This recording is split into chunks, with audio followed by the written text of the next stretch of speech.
Joining us now live to discuss, Democratic Senator Bob Menendez of New Jersey, the chairman of the Senate Foreign Relations Committee. Mr. Chairman, good to see you. The Ukrainian government believes that the current Russian troop level is not enough for a full-scale invasion. Do you agree?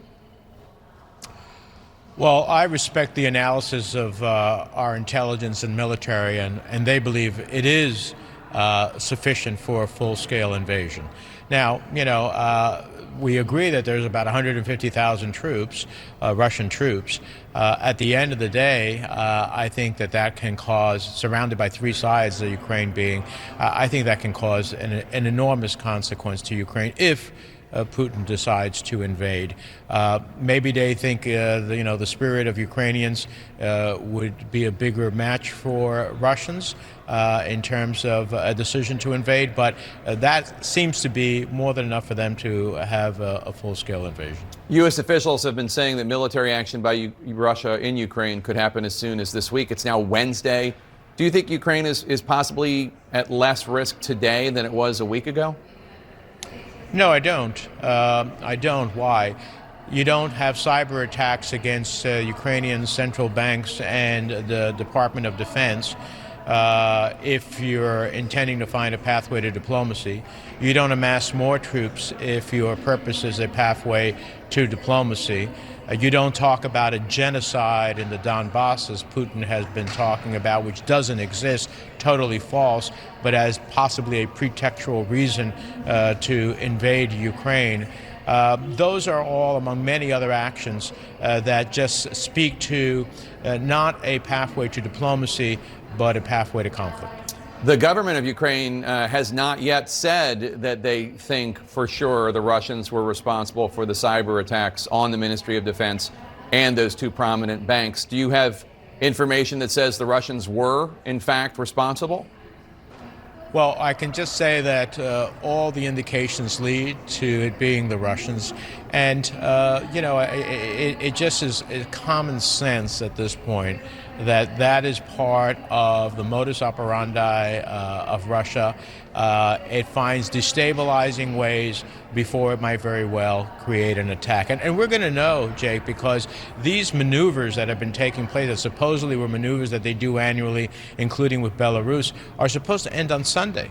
So if it ends on Sunday, then we would expect significant withdrawals of Russian troops from the area because the maneuvers are over.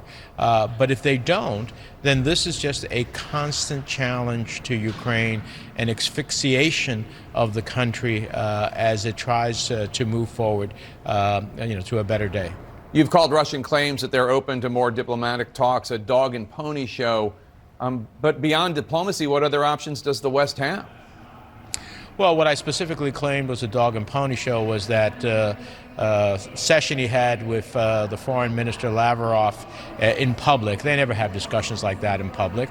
That was a dog and pony show.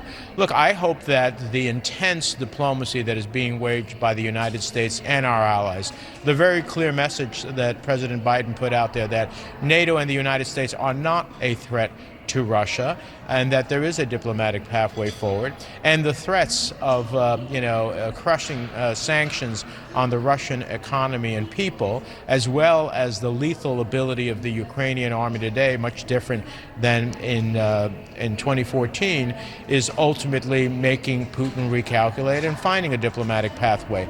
But everything he does belies his words. We need to see verifiable actions that move us in a different direction towards a diplomatic off-ramp. You and your Republican counterpart on the Senate Foreign Relations Committee were working on a bipartisan sanctions bill against Russia.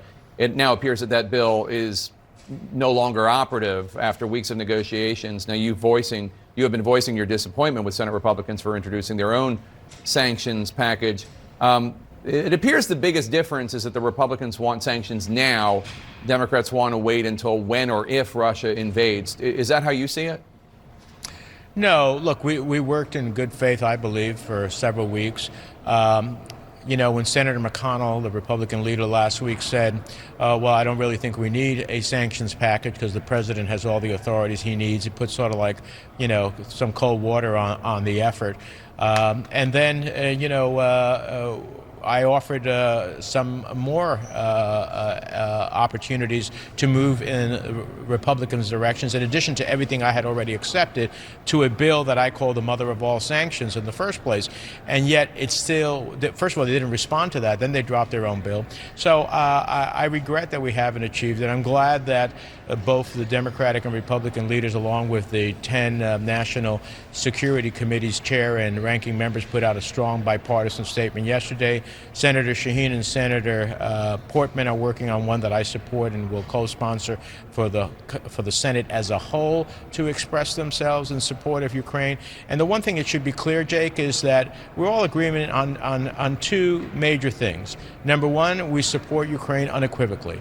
And support means both lethal and non-lethal. And number two, we all believe that there must be swift and punishing sanctions against Putin if he invades Ukraine. On that, there is consensus. Maybe the details of how you do that is another question. In the last hour, I spoke with your colleague, Republican Senator Pat Toomey of Pennsylvania. He says his bill, their sanctions bill, comes down harder on Russia. Take a listen. Big difference between our two approaches is in our bill we impose secondary sanctions on Russian banks, and what that does, that has the effect of really shutting down the Russian economy, probably crashes the ruble, makes it very difficult for them to sell even oil and gas anywhere in the world. Could you get on board with that if Russia were to invade? Well, my legislation had removal from SWIFT, which was the sanctions that brought Iran to the negotiating table, and I think is far more powerful than secondary sanctions. And secondly, what SWIFT doesn't do, removing Russia from the SWIFT system, is break the alliance with Europe.